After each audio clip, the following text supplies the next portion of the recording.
kita semua.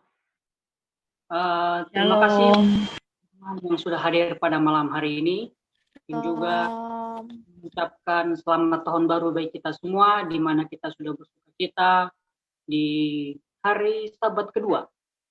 Hari Sabat kedua tanggal 8 Januari. Tidak terasa sudah tanggal 8, besok hari Sabat pagi sudah tanggal 9. Jadi tanpa terasa 1,5 minggu sudah kita lewati mengakhiri tahun baru kemarin dan juga sudah mengawal di tahun baru ini. Jadi sekali lagi saya mengucapkan selamat malam dan selamat salat bagi kita semua. Sebelum kita memulai acara diskusi kita di sini, ada baiknya kita berdoa. Mari kita sama-sama tundukkan kepala kita, mari kita berdoa. Ya Tuhan Allah Bapa kami di surga, kami mengucap puji dan syukur karena berkat dan anugerah-Mu yang telah Engkau tunjukkan kepada kami, sehingga kami semua bisa berkumpul dalam room Zoom ini Tuhan, untuk bersama-sama berdiskusi, belajar sekolah Sabat, agar kami besok ya Tuhan bisa membawakan pelajaran dengan baik dalam kehidupan kami terutama, dan juga di jemaat kami Tuhan. Kiranya Tuhan menuntun kami dengan Roh Kudus-Mu, sehingga kami semua bisa berkumpul lebih banyak lagi, mendapatkan hikmat kebiasaan surga, serta pemahaman lebih baik lagi, sehingga pelajaran ini bisa menjadi sebuah kehidupan kami. Karena doa ini kami alaskan dalam nama Yesus Kristus yang adalah Tuhan dan Juru Selamat, kami berdoa dan ucap syukur. Amin.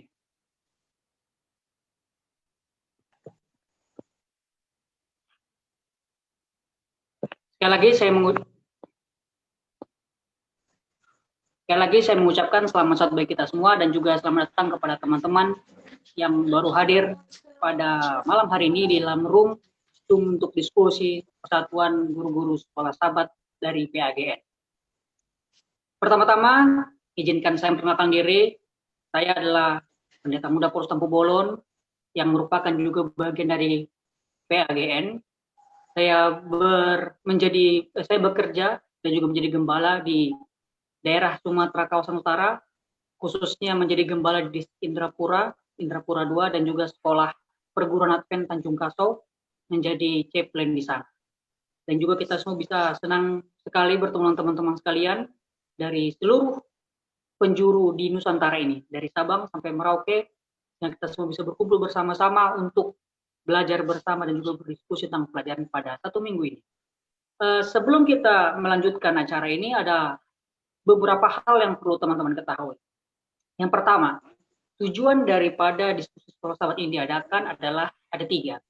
Yang pertama, agar seluruh orang-orang muda di Nusantara, khususnya pemuda Advent, agar bisa terlibat aktif dalam belajar dan berdiskusi sekolah sahabat.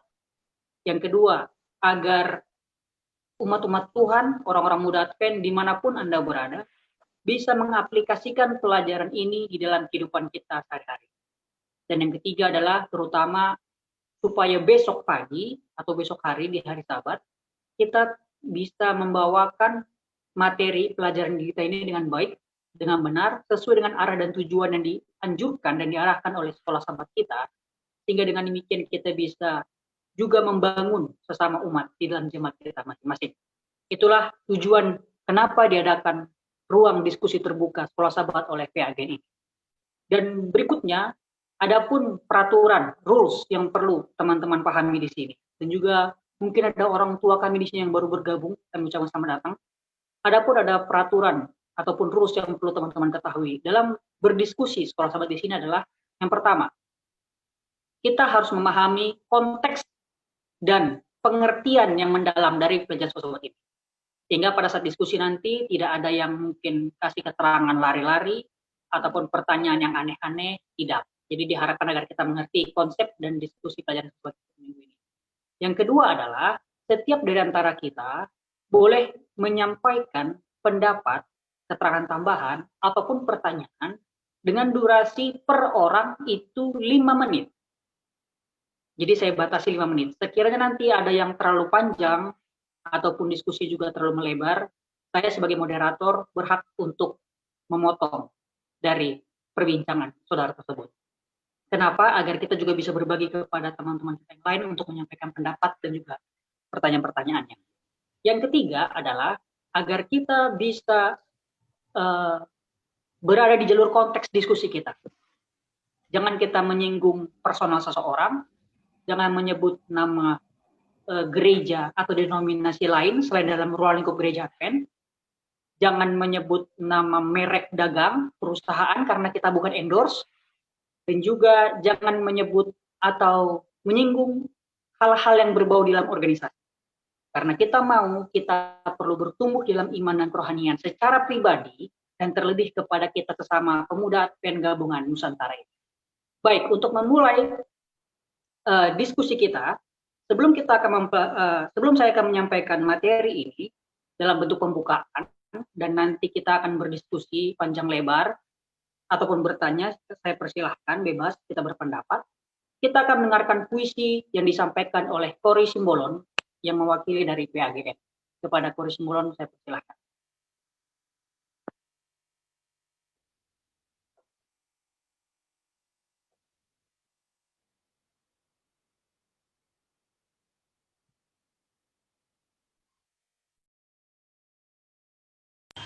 Apakah kelihatan share screen saya? Terlihat Kak Kori. Oh, iya. Terlihat. Oke, shalom semuanya. Selamat Hari Sabat. Masih nuansa tahun baru juga. Saat ini saya akan membacakan puisi yang dibuat oleh seseorang yang sangat baik, yang sangat berbakat dari PAGN. Saya bertugas untuk membacakannya saja. Semoga penyampaian dan isi yang akan saya bacakan ini bisa tepat seperti apa yang ditujukan oleh penulisnya. Saat ini saya mau pakai musik-musik dulu sedikit biar ada nuansanya. Tolong kasih tahu kalau terlalu keras musiknya. Nggak terlalu keras ya?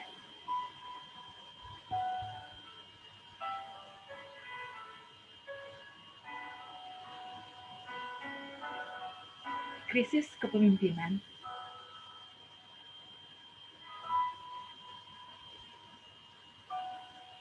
Tanya murid kepada Konfusius. Apa unsur pemerintahan yang baik? Kata sang guru, cukup makanan, cukup senjata, dan rakyat yang percaya kepada pemimpinnya.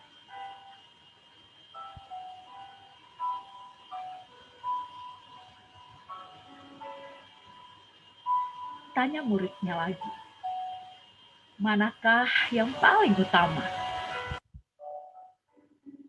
Jawab guru, negara akan punah jika rakyat tidak percaya kepada pemimpinnya.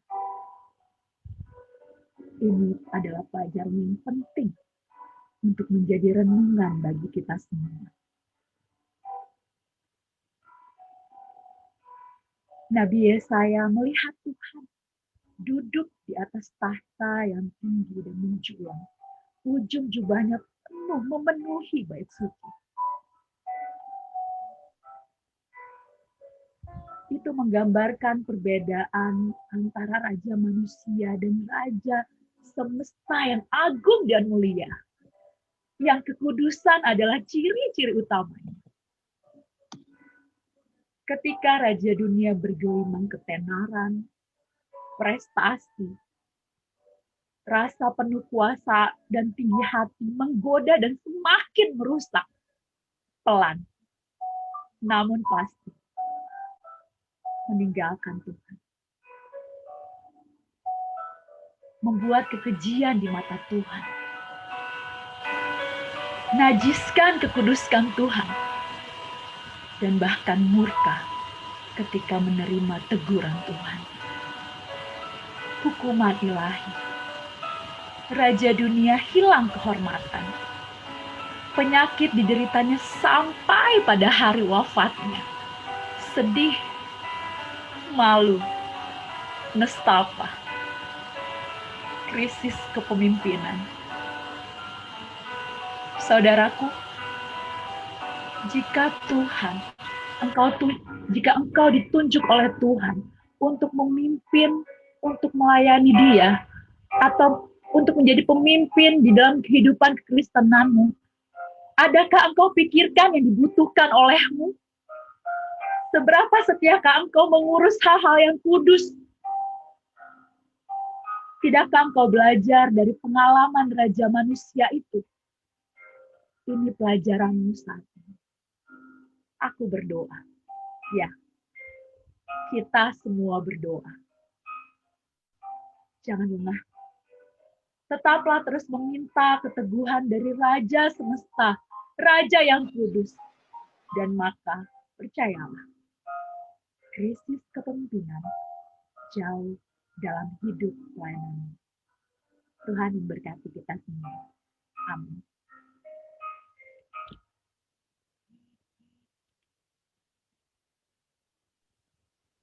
Amin, Kak Kori. Terima kasih. Walaupun dalam kondisi masih kurang fit, tapi tetap semangat dalam melayani Tuhan melalui puisi, melalui PAGN pada Sabat hari ini. Baik, kita akan kembali ke dalam main room kita untuk berdiskusi sekolah Sabat satu minggu ini. Kita tidak akan membahas istilahnya hari per hari atau belajar dari awal kembali, karena saya yakin kita sudah belajar di rumah kita masing-masing ataupun bersama keluarga kita masing-masing. Tetapi kita di sini lebih mengutamakan untuk sharing and discussion, saling berbagi dan berdiskusi. Pemahaman-pemahaman apa sih yang baru yang bisa kita dapatkan sehingga kita di sini bisa belajar bersama untuk memahami dan juga terlebih mendapatkan aplikasi pelajaran pada malam satu minggu ini untuk dalam kehidupan kita satu minggu ke depan. Baik, kita buka pelajaran sosok kita, pelajaran kedua, tanggal 2 sampai tanggal 8 Januari. Judul besarnya adalah krisis kepemimpinan. Ayat hafalannya, Yesaya 6 ayat 1. Dalam tahun matinya Raja Uzia, aku melihat Tuhan duduk di atas tahta yang tinggi dan menjulang, dan ujung jubahnya memenuhi bait suci. Perlu kita lihat sebagai gambaran secara umum, tadi pembukaan sudah disampaikan oleh Kak Kori melalui puisi, bahwa dikatakan ada seorang guru agung, guru besar, bernama Confucius. Seorang murid bertanya kepada dia, "Guru, unsur-unsur apa sajakah yang diperlukan untuk pemerintahan yang baik?" Jawab Confucius apa?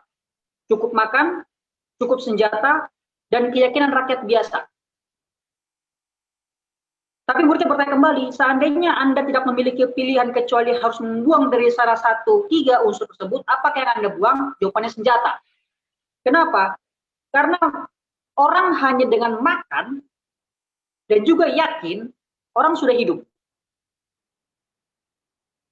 Dari pembukaan ataupun ilustrasi yang disampaikan oleh sang narasumber atau penulis sekolah Sabat ini, saya juga mendapatkan gambaran hal yang sama. Kita bisa melihat kondisi situasi di negeri kita sendiri, contohnya zaman sekarang, bahkan di zaman dulu. Saya bukan menggembur-gemburkan dalam isu konteks dinasti politik, bukan. Tapi kita perlu melihat bahwa salah satu hal yang membuat di mana negara itu menjadi makmur, superpower, berkuasa, itu 3. Yang pertama tadi apa? Rakyatnya bisa makan, sejahtera, dalam arti bukan hanya karena makan saja ya, tapi sejahtera adalah pekerjaannya, kualitas hidupnya lebih baik, kesehatan, dan lain sebagainya. Yang kedua, tentaranya kuat, itu maka dibilang senjata. Yang ketiga, yakin. Kalau misalkan rakyat tidak yakin, maka pemerintahan bisa digulingkan oleh rakyat. Itulah yang terjadi pada waktu tahun 98, bulan Mei. Jatuhnya Soeharto, digulingkan oleh rakyat. Kenapa? Karena rakyat tidak yakin. Lalu berikutnya, pada waktu pelajaran kita satu minggu ini membahas tentang bagaimana Raja Uzia. Kita tahu Raja Uzia, kalau kita membaca dalam kitab dalam kitab Tawarikh, 2 Tawarikh, Uzia di sini sebenarnya pada awal-awal pemerintahannya itu dia menjalankan pemerintahan dengan yang baik, sesuai dengan kehendak Tuhan. Tetapi, ada tetapinya. di masa-masa menjelang akhir pemerintahannya, dia mulai mulai menyeleweng lah, kita bilang bahasa kita sehari-hari, mulai tidak searah lagi dengan Tuhan, mulai muncul sifat mementingkan diri sendiri. Jujur saja, bagi teman-teman sekalian, Bapak Ibu, orang tua kami yang hadir pada malam hari ini, juga teman-teman sekalian orang-orang muda, perlu kita pahami bahwa 1 minggu ini adalah pelajaran yang lebih berat daripada pelajaran minggu lalu. Kenapa saya katakan lebih berat? Karena ini menyinggung diri kita masing-masing. Bagaimana kita mempelajari seseorang agar bisa memimpin. Mungkin secara garis besar teman-teman berpikir, itu kan buat raja, itu kan buat presiden kalau di zaman kita sekarang. Itu kan untuk pemimpin-pemimpin di tempat-tempat lain, perusahaan kah, kantor kah, pabrik kah, atau mungkin dalam lingkungan rohani, gereja kah, dan lain sebagainya. Tetapi perlu kita kepahami bahwa 1 minggu ini yang membahas itu bukan cuma soal masalah pemimpinnya, tapi bagaimana cara memimpin. Kalau kita melihat di hari Minggu dan hari Senin, bahkan rajanya Israel ini, Raja Uzia ini mati, mereka itu bangga. Baca judulnya, Raja telah mati, hidup raja. Ada kebanggaan di antara beberapa orang Israel ketika melihat Uzia ini mati. Kenapa? Karena rakyatnya sengsara. Awal-awal pemerintahan, gara-gara dia dekat dengan Allah, dia menyediakan mezbah korban bakaran. Teman-teman bisa baca dalam buku 2 Tawarikh pasal 26. Awal-awalnya dia mendirikan mezbah persembahan untuk Tuhan dengan sangat baik. Allah memberkati bangsa Israel di zaman Raja Uzia. Tapi di akhir-akhirnya karena sifat kesombongan, karena sifat keserakahan, egonya dan lain sebagainya, akhirnya bagaimana? Bangsa ini pun menjadi ada yang tidak suka. Kalau kita baca di poin pertama, meski pemerintahan Uzia cukup panjang dan sejahtera, setelah ia menjadi kuat, ia menjadi tinggi hati, sehingga ia melakukan hal yang merusak dan mencoba mempersembahkan dupa di dalam bait suci. Ini dia. Yang kedua, ada sebuah perbedaan yang mencolok antara Uzia dan Yesaya. Uzia berupaya menjamah perkara yang kudus dengan ceroboh, dengan alasan yang sangatlah kesombongan, yang salah, dan justru menjadi tidak kudus secara ritual, dan akhirnya dibuang dan kekudusan. Yesaya sebaliknya, mengizinkan kekudusan Allah menjangkau dia dengan rendah hati, yang pada akhirnya dia peroleh seperti pengucukan dalam perumpamaan Yesus. Yang ketiga, ada persamaan antara penyakit kusta yang dialami oleh Uzia dengan kondisi moral bangsa. Tidak ada yang sehat, bengkak, dan bilur, dan luka baru. Ini perlu digarisbawahi. Nanti akan saya terangkan lebih lanjut. Yang keempat, kematian Uzia menandakan krisis kepemimpinan di antara umat Allah. Kematian seorang pemerintah yang berkuasa membuat bangsa menjadi lemah selama masa transisi kekuasaan. Saya mau garis bawahi nomor 2 dan nomor 4. Nomor 2 dan nomor 3. Kalau kita melihat, poin nomor 2 menjelaskan antara perbedaan antara Uzia dengan Yesaya. Uzia, ibarat kata dia dari bawah, tiba dia sampai di atas, akhirnya yang dari bawah moralnya baik, tapi setelah sampai di atas, akhirnya moralnya menurun. Dia bukan semakin takut kepada Tuhan, tapi malah dia menunjukkan kesombongan. Sementara Yesaya, dia dari bawah juga, sama seperti Uzia, ketika dia diangkat, dia tetap berada di bawah. Kenapa? Karena dia tetap meminta tuntunan Roh Kudus di dalam pelayanan dia menjadi pemimpin di dalam hal kerohanian di bangsa Israel. Menjadi pelajaran penting buat kehidupan kita pada awal ini, hari Minggu dan hari Senin. Bagaimanakah seseorang pemimpin yang Anda idam-idamkan? Pemimpin yang bersikap sewenang-wenang, yang tadinya awalnya baik-baik, tetapi setelah mendapatkan posisi jabatan akhirnya berubah, atau tetap pemimpin yang down to earth, yang loyal, yang rendah hati, walaupun dia dapat kursi tempat yang tertinggi, dia tetap memiliki sifat rendah hati. Inilah yang menjadi tanda bahwa seorang pemimpin itu di zaman bangsa Israel itu mendapatkan pola krisis kepemimpinan. Apalagi pada saat transisi, di hari Senin dikatakan pada saat transisi bangsa Asyur menjadi negara didaya yang menyerang bangsa Israel, banyak akhirnya bangsa Israel ini, umat-umat Tuhan ini, akhirnya mulai menyembah Allah-Allah yang lain. Kenapa?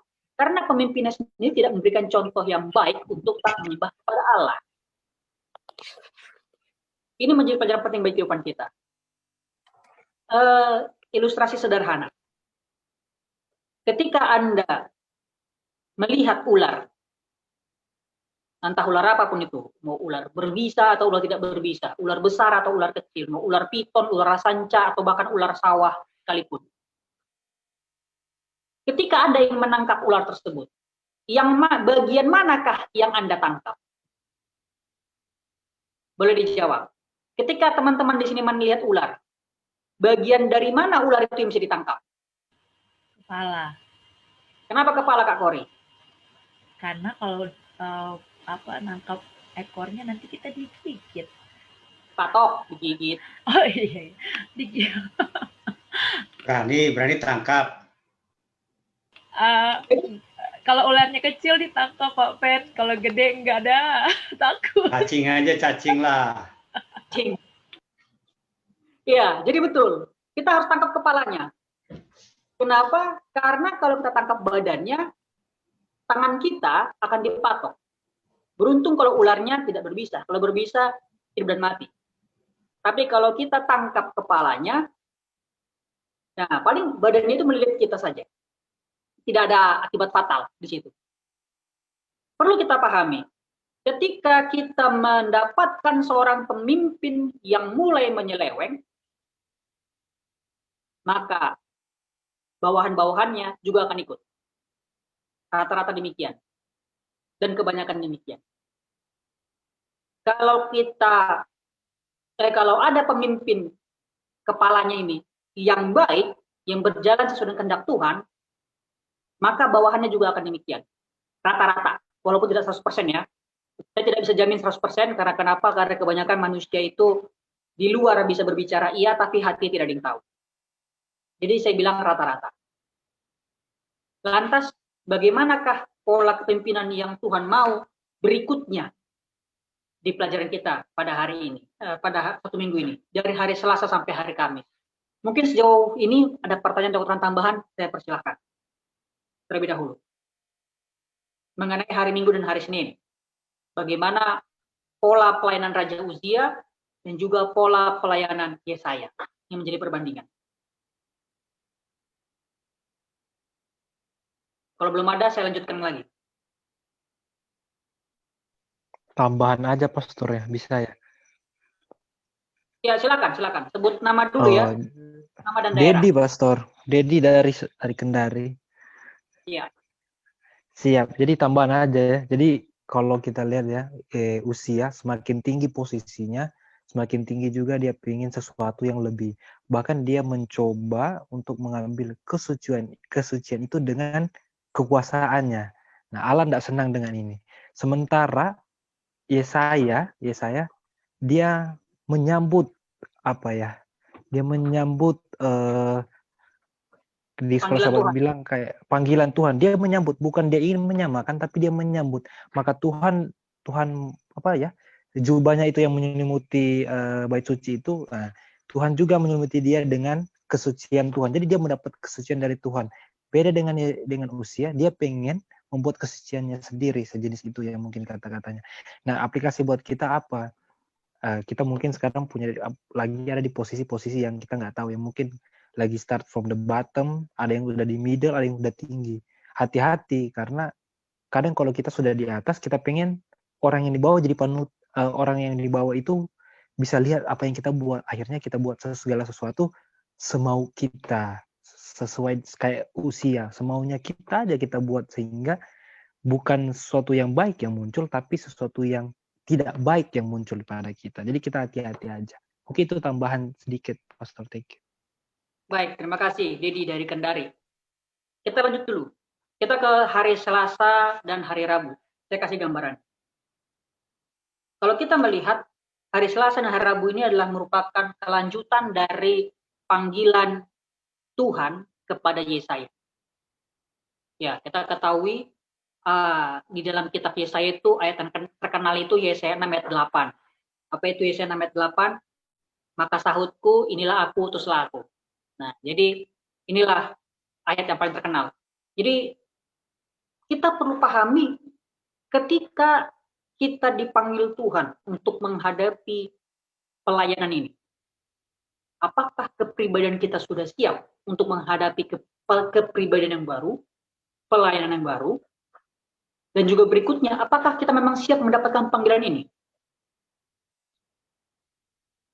Kalau di dalam peraturan jemaat, ini saya berbicara sebagai seorang gembala, nanti Pak Pendeta Ruturambi juga bisa menambahkan soal masalah peraturan jemaat.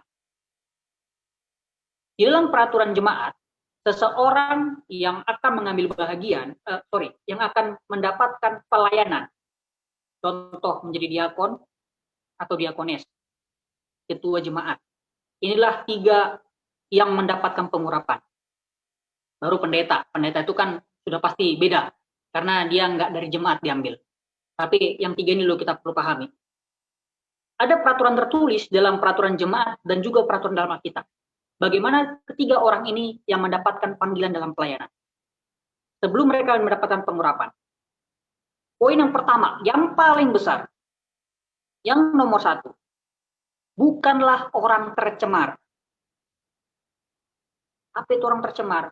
Ya, beristrinya 1, keluarganya baik-baik, kemudian dia juga adalah seorang pengikut Kristus yang setia, yang bukan berarti baru kemarin dibaptis atau 2 bulan lalu dibaptis langsung diangkat jadi diakon.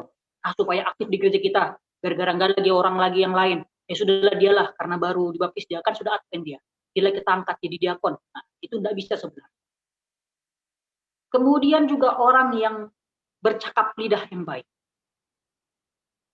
Nah, ini terkadang menjadi polemik di dalam jemaat. Bagaimana saya sebagai seorang gembala memilih Kak Ori lah, kemudian Bro Dedi tadi dari Kendari, kemudian beberapa lagi yang lain, ada Bro Arfan dari Surabaya. Bagaimana saya memilih orang-orang muda di sini yang memang benar-benar siap untuk menerima panggilan ini? Kenapa? Karena panggilan ini kudus. Harus ada penyucian. Kalau dalam hari Selasa dikatakan, api adalah sarana pemurnian. Sebab api dapat membakar kecemaran, paragraf ketiga. Tetapi serafim menggunakan sebuah bara api dari tempat khusus api kudus dari mesbah Allah sendiri yang menyalakannya dan menjaga agar api tetap menyala. Jadi serafim membuat Yesaya kudus dan murni. Jadi yang memurnikan Yesaya siapa? Apakah dirinya? Bukan. Melainkan siapa? Malaikat. Api yang kudus dilambangkan apa? Roh Kudus. Artinya apa? Dia mendapat pemurnian dari Roh Kudus. Kalau di hari Rabu dikatakan begini. Lalu aku mendengar suara Tuhan berkata, siapakah yang akan putus dan siapakah yang mau pergi untuk aku? Maka sahutku, inilah aku, utuslah aku. Respon ini murni, bukan dibuat-buat. Menjadi polemik di dalam jemaat kita. Dalam hal pemilihan ketua, pegawai sidang, dan lain sebagainya. Ini kemarin baru terjadi di tempat saya pemilihan pegawai sidang. Kenapa pemilihan pegawai sidang ini suka sekali berlarut-larut? Nggak bisa selesai dalam kurun waktu 1 jam. Ketika kita tunjuk satu orang, maka seseorang akan menjawab, saya tidak layak, saya tidak sanggup. Tetapi kita tidak tunjuk orang lain, ada orang lain menganggap, oh saya layak, saya sanggup, harusnya saya dong. Ini suka menjadi polemik antara memangkah orang yang kita pilih ini murni menolak karena tidak layak, atau di sisi lain ada orang yang memang kepengen bukan karena hal yang murni. Ini menjadi sebuah gambaran klise buat kita orang-orang muda di masa yang akan datang tentunya. 5 tahun lagi mungkin teman-teman, ada Kak Kori, ada Bro Arfan, dan juga Dedi dan yang lain-lainnya mungkin sudah menjadi ketua jemaat. Mungkin menjadi ketua diakon lah paling rendah. Atau menjadi anggota diakon. Lantas bagaimanakah kita menyambut panggilan ini? Karena kita sudah meminta dimurnikan terlebih dahulu oleh Roh Kudus? Atau karena ada motif-motif lain yang kita kejar? Memang di zaman dahulu Alkitab tidak sama seperti zaman sekarang. Kalau di zaman Alkitab kita melawan, Tuhan langsung marah, Tuhan lemparkan api dari surga, kita masih terbakar, atau Tuhan lemparkan batu, kita langsung mati di tempat, atau Tuhan cabut nyawa kita, seperti Ananias dan Safira dan Nadab dan Abihu, anak-anak Imam Eli. Di zaman sekarang nggak demikian, nggak apa-apa itu, kita curi-curi waktu aja, nggak apa-apa ini, kita mainkan aja nanti, kau pilih aku, nanti kau pilih dia. Apakah demikian? Tuhan kan nggak marah. Nah, ini perlu kita perhatikan bahwa memang panggilan yang Tuhan mau kepada kita menjadi seorang pemimpin, baik dalam jemaat, adalah perlu kemurnian dan ketulusan. Dan ini suatu hal yang serius. Kita baca paragraf terakhir. Apakah Allah telah menemukan kekuatan dengan masuk ke dalam bait suci surgawi Allah dengan iman dan doa? Ibrani 4:16 mengajak Anda untuk menghampiri tahta Allah dengan berani, agar kita dapat menerima rahmat dan menemukan kasih karunia untuk mendapat pertolongan kita pada waktunya. Jika seseorang bertanya kepada Anda, bagaimana Anda menerima rahmat dan menemukan kasih karunia pada saat yang Anda butuhkan, bagaimana Anda menanggapinya? Ketika Tuhan memanggil Anda, memanggil saya, bagaimana respon kita?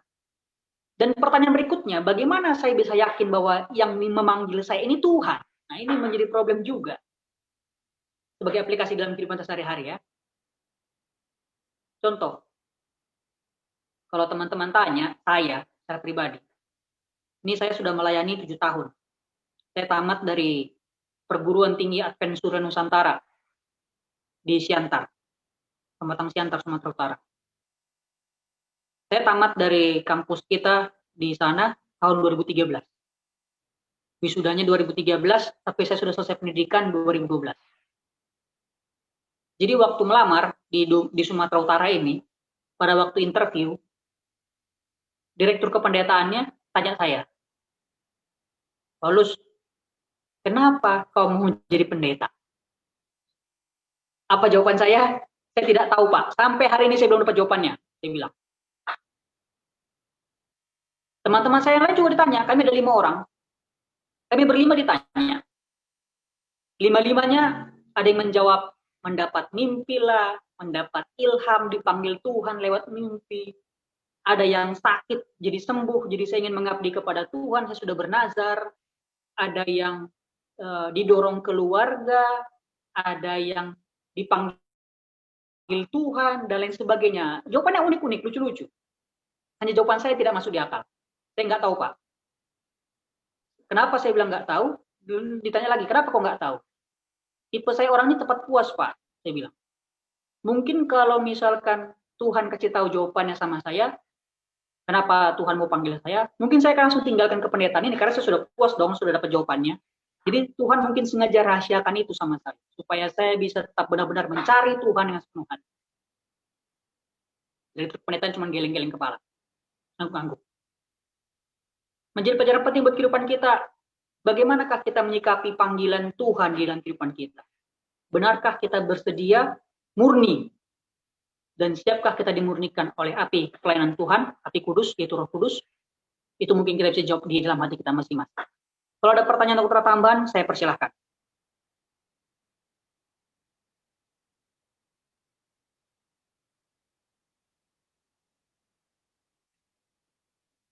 Kalau tidak ada, saya lanjutkan terlebih dahulu. Ke bagian terakhir, hari Kamis dan Jumat. Kita perlu pahami job desk. Tahu job desk? Job description. Atau istilah yang sering disebut dengan deskripsi pekerjaan. Kalau dibilang job desk, ini kembali ke peraturan jemaat. Peranan diakon dan diakonis itu ngapain sih kerjanya di dalam jemaat? Apakah tugas diakon dan diakonis cuma ngumpulin persembahan doang? Menghitung persembahan doang? Oh tidak. Kalau teman-teman buka peraturan jemaat, pekerjaan diakon dan diakonis itu paling banyak. Paling banyak. Bukan cuma hanya memungut persembahan, pegang-pegang tempat persembahan itu, atau pegang tempat perpuluhan, atau kemudian hitung uang itu, bukan, banyak. Bila perlu bahkan tugas diakon dan diakonis itu apa? Menyambut tamu-tamu dan juga anggota jemaat di depan gereja. Memelihara kebersihan gereja. Bukan menjadi koster gereja ya, memelihara kebersihan. Contoh dilihat ada sampah, ya diambil, dikutip, dibuang. Memelihara fasilitas dan perlengkapan dalam gereja. Contoh, sound system, mic, ada yang kabelnya rusak-rusak, atau meja perjamuan, atau mungkin podium, mimbar, ada yang kropos-kropos kayunya, atau bangku jemaat, tempat duduk, juga ada yang nggak beres. Ini tugas diakon dan diakon. Apalagi pada waktu perjamuan kudus mereka yang sediakan. Apalagi pada waktu perjamuan kudus perlengkapannya semua mereka yang cuci, mereka yang buat, mereka yang bersihkan. Apalagi banyak lagi tugas-tugas yang lain. Yang mungkin kalau saya jelaskan sini waktu kita nanti jadi habis ke seminar pelayanan tugas diakon-diakones. Lantas tugas ketua apa lagi? Banyak. Tugas ketua bukan cuma hanya istilahnya ngatur-ngatur di gereja, yang ngambil bagian siapa, yang berkhotbah sahabat depan siapa, yang ngajak sekolah sahabat depan siapa, yang memimpin diskusi sekolah sahabat siapa, bukan. Banyak. Bahkan bila perlu sampai mendampingi pendeta perlawatan, kemudian sampai ada yang sakit dan meninggal juga ikut mendampingi dan lain sebagainya. Banyak. Lantas, bagaimana imbauan pekerjaan yang Tuhan berikan kepada Yesaya? Kalau kita melihat pelajaran hari Kamis, paragraf kedua, Allah tidak ingin seorang pun binasa. Ini job desk-nya. Itulah sebabnya dia mengutus Yesaya kepada bangsa Yehuda dan Yesus kepada dunia. Kerinduan Allah bukan untuk menghancurkan, tetapi untuk menyelamatkan semuanya. Ini job desk-nya Yesaya. Saya ulang sekali lagi. Hari Kamis, paragraf kedua. Allah tidak ingin seorang pun binasa. Itulah sebabnya dia mengutus Yesaya kepada bangsa Yehuda dan Yesus kepada dunia. Kerinduan Allah bukan untuk menghancurkan, tetapi untuk menyelamatkan selamanya. Job desk-nya berat loh. Apa yang saya maksud di sini? Bahwa menjadi orang-orang yang dipanggil dan terpanggil untuk pelayanan ini berat. Jadi teman-teman di sini ada 2 poin penting ya. Yang pertama, jangan sepelekan pelayanan gembalamu, karena itu merupakan suatu panggilan. Yang kedua, jangan sepelekan tua-tua jemaatmu dan juga diakon-diakones. Kenapa? Karena itu pelayanan panggilan. Akan tiba waktunya nanti, suatu saat kita juga demikian. Di posisi seperti itu. Apakah kita akan siap atau enggak, aku enggak sanggup, ampunlah, aku enggak. Ini kita orang muda berbicara demikian karena di waktu yang akan datang kita juga akan rasakan. Menurut pengalaman Anda dengan Tuhan, apakah Anda pernah merasakan telah mengeraskan hati terhadap Roh Kudus? Nah ini dia. Contoh, Indriwani, ini saya lihat namanya di sini. Dia dipanggil menjadi direktur PA, khusus bagian Pathfinder. Apakah kita mau mengeraskan hati? Enggak lah. Nanti kalau aku Pathfinder jadi sama anak-anak terus. Kapan aku sama orang mudanya? Jadi kapan aku bergaulnya? Kapan dapat jodohnya? Kapan dapat pacarnya? Nanti malam minggu jomblo terus dan lain sebagainya. Kapan nikahnya? Umur sudah sekian. Apakah begitu? Ya, ini hanya sekedar jokes, bercanda. Tapi itu menjadi pemikiran. Kita mengeraskan hati. Atau yang lain, ya tadi saya juga lihat ada Levina di sini. Dipanggil untuk menjadi pemimpin sekolah sahabat di jemaat. Capek kali itu ngitung-ngitung berapa buku sekolah sahabat yang harus dibagikan. Hitung berapa yang ambil bagian lagi sekolah sahabat yang minggu depan, berita mision, persembahannya, dan lain sebagainya, mengatur acaranya, dan lain sebagainya. Harus standby lagi kalau misalkan tiba-tiba memimpin diskusi tidak ada. Masa jadi aku lagi? Kembali sama kita. Apakah kita ini mengeraskan hati? Karena imbauan yang Tuhan berikan ini keras. Job-desk-nya ini jelas, tegas, berat. Kamu mau atau tidak? Saya mau atau tidak? Jadi teman-teman perlu kita pahami bahwa 1 minggu ini pelajaran kita di sini bukanlah soal masalah hilangnya seorang pemimpin di dalam jemaat atau menjadi seorang pemimpin di dalam negara, bukan. Tapi bagaimana paling tidak saya menjadi pemimpin bagi diri saya sendiri. Saya menjadi pemimpin di dalam rumah tangga saya sendiri. Tuh, saya kan belum menikah. Iya, saya belum menikah. Saya kan punya adik. Saya punya bapak mama. Bagaimana saya bisa membimbing mereka? Dan berikutnya, bagaimana saya bisa menjadi pemimpin di lingkungan sosial kita? Bagaimana saya bisa menjadi pemimpin di dalam gereja kita? Pekerjaan kita, teman-teman yang berkuliah juga. Tentu teman-teman ada yang staff BEM, atau yang hanya ya biasa-biasa saja, ya bagaimana teman-teman menjadi seorang pemimpin di dalam kelas? Jadi ini ruang lingkup cakupannya luas. Krisis kepemimpinan ini pelajaran sangat berat. Karena yang Tuhan mau adalah bagaimana kita diubahkan terlebih dahulu secara pribadi, supaya kita bisa memimpin diri sendiri, baru memimpin orang lain. Lantas, dengan kita menyambut panggilan Tuhan ini. Sekiranya ada keterangan tambahan, waktu kita sekarang sudah jam 20.51 waktu Indonesia bagian Barat. Saya sediakan waktu 30 menit untuk kita berdiskusi jikalau sekiranya teman-teman ada yang ingin bertanya dan juga ada yang ingin menyampaikan keterangan tambahan. Saya berikan waktu. Sesuai dengan konteks ya, jangan lari-lari keluar. Shalom. Silakan duluan. Ya, Oke. boleh sebutkan daerahnya. Iya, saya dari Luwu Tanah Toraja, Pendeta Octavianus Rantin.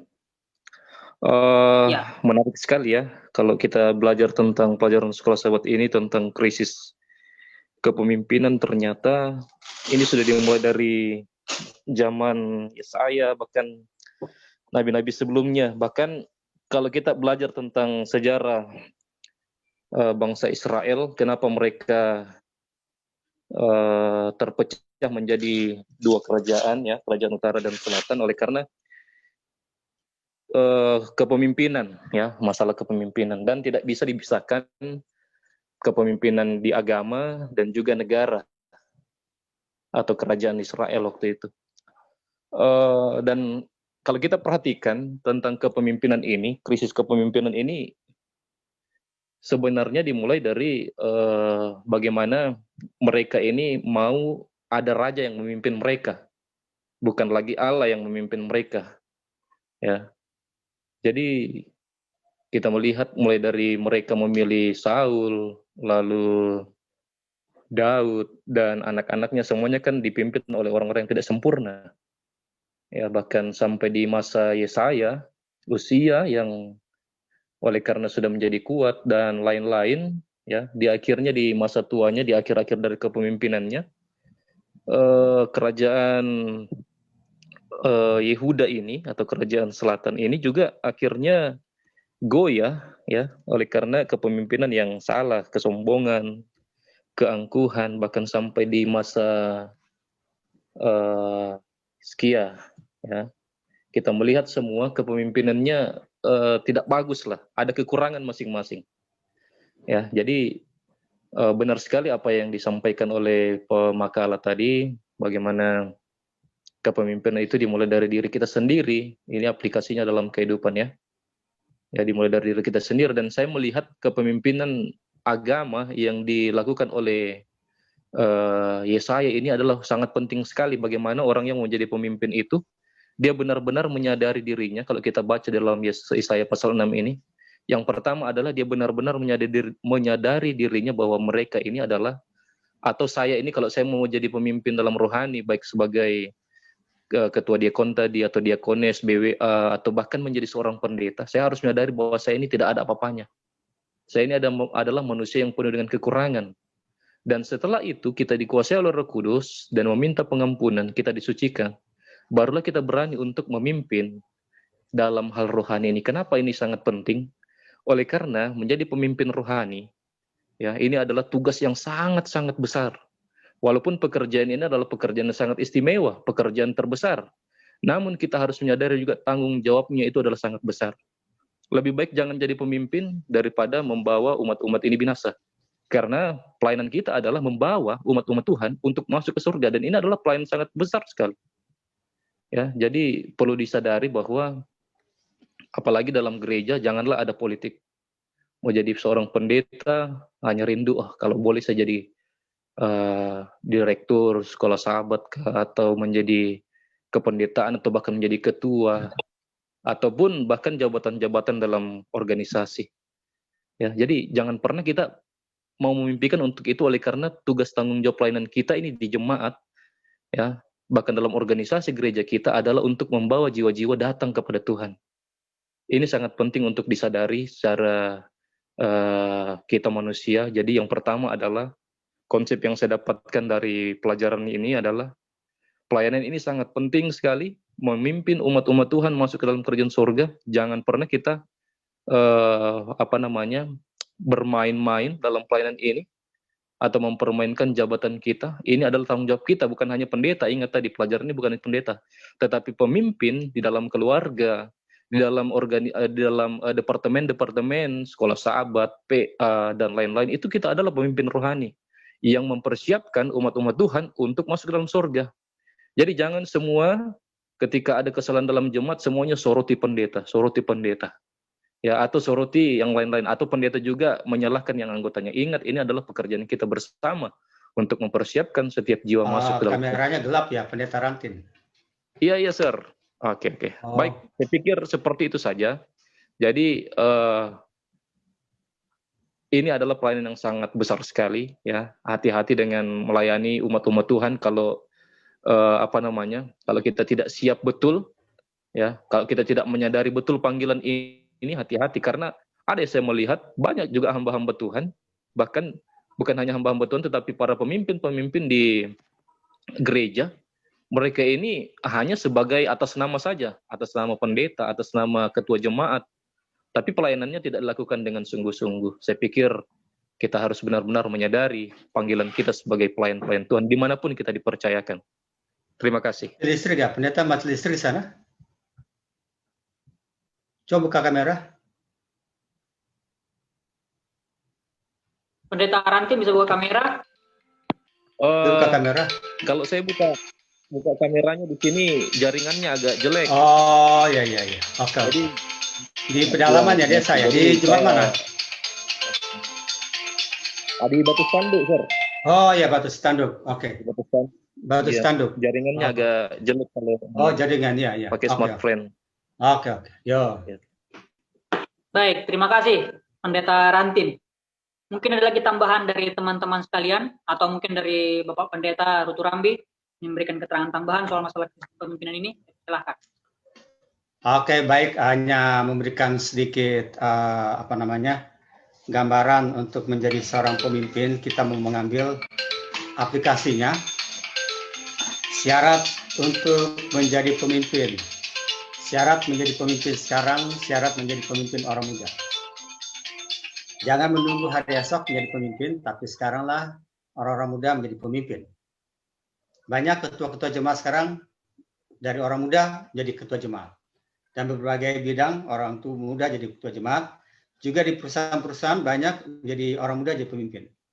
Syarat untuk menjadi pemimpin yang baik adalah, boleh dicatat orang-orang muda, persyaratan menjadi pemimpin yang baik adalah menjadi pengikut yang baik.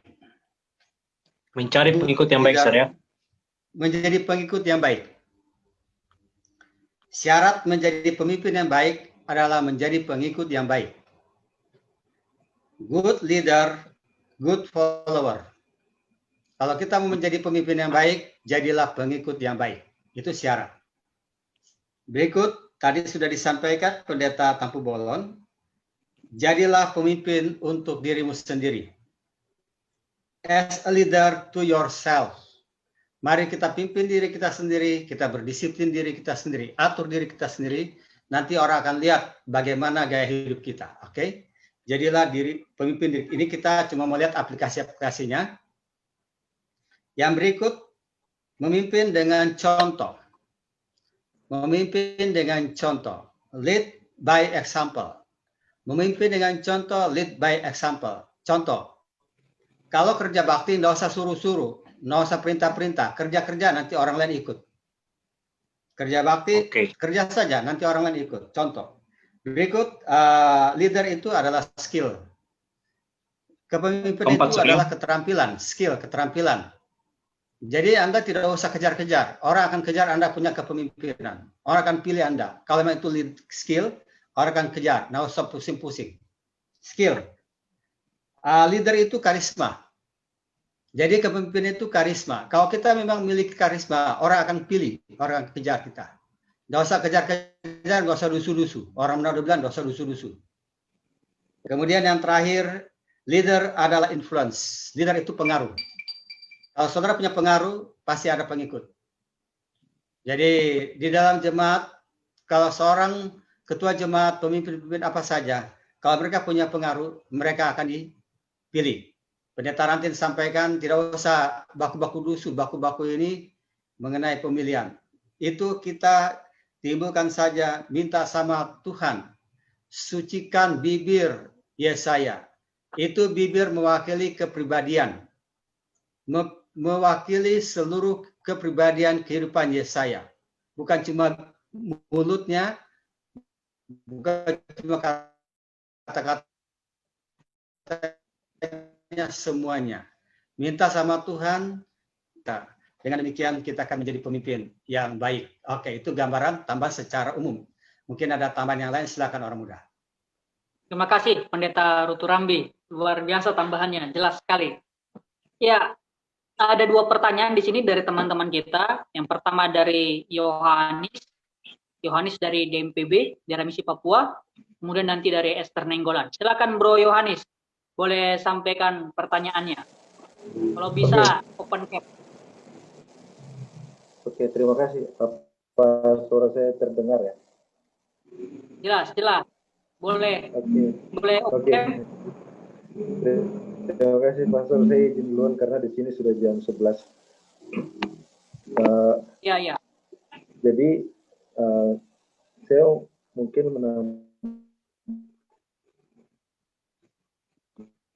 ini tidak keluar dari konteks karena saya melihat point of view yang berbeda dari pelajaran ini, khususnya berbicara mengenai pribadi yang baru. Kalau saya melihat di sini Yesaya 6 ini kan dia seperti jembatan dari pasal-pasal sebelumnya untuk menuju ke pasal-pasal yang selanjutnya.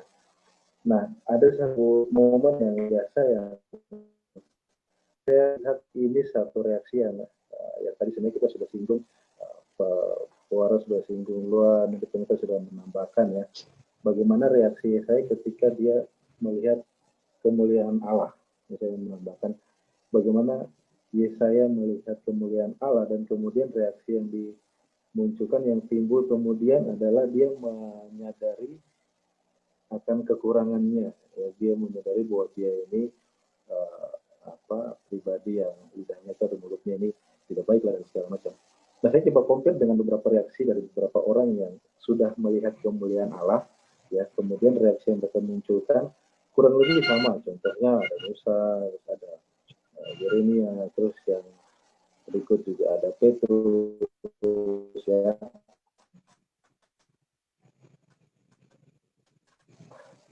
Mereka menjawab kemudian ikan yang didapat itu sedikit atau tidak dapat, kemudian Tuhan datang menunjukkan kemuliaan dan mereka mendapatkan hasil yang luar biasa. Reaksinya apa? Tuhan, pergilah, saya ini orang berdosa. Artinya saya melihat sebuah step orang-orang yang benar-benar membawa diri mereka kepada pelayanan adalah mereka yang melihat kemuliaan Tuhan, kemudian mengakui kemuliaan Tuhan dan mengakui kekurangannya di hadapan Tuhan, lalu dilahirkan kemudian menjadi pribadi yang baru, diubahkan, lalu siap melayani. Ya, kayak kata Yesaya, ketika Tuhan bertanya, siapa yang mau diutus? Ini aku, utuslah aku. Dari sini saya mau sedikit bertanya ya mengenai situasi ini, ya, bagaimana mereka atau bagaimana Yesaya dia diizinkan untuk melihat sesuatu yang sebenarnya tidak bisa lihat. Bayangkan untuk masuk ke bait saja dia tidak boleh gitu, tapi dia diizinkan untuk melihat sebuah pemandangan yang luar biasa.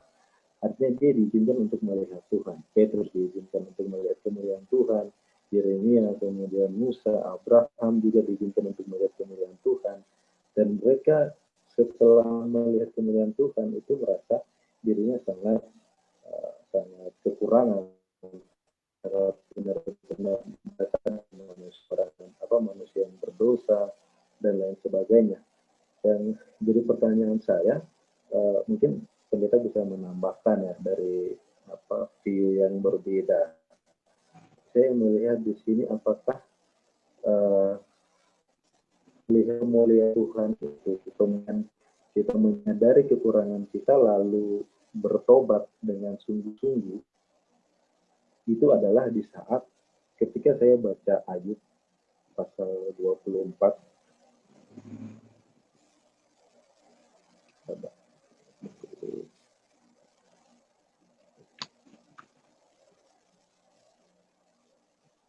Ketika saya baca Ayub pasal 24 ayat yang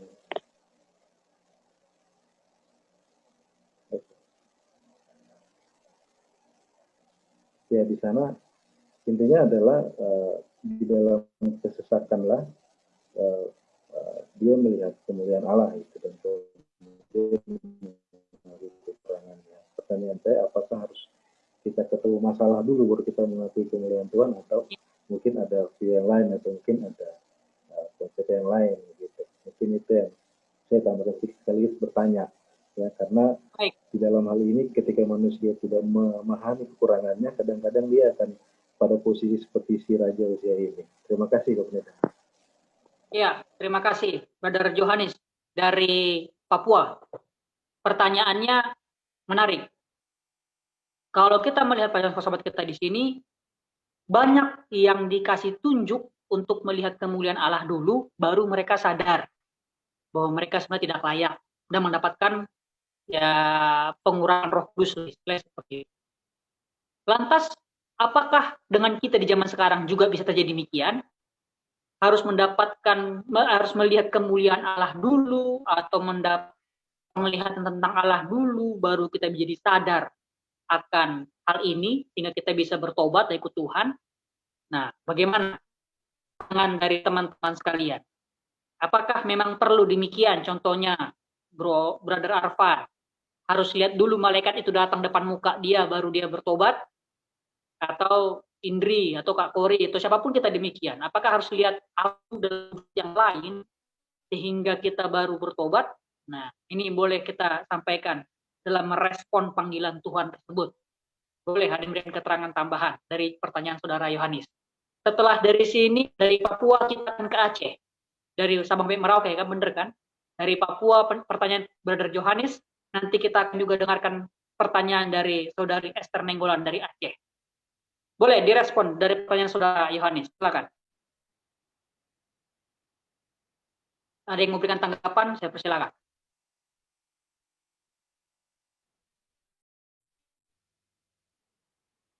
Apakah kita perlu melihat kemuliaan Allah dulu baru kita bertobat dan menerima panggilan tersebut?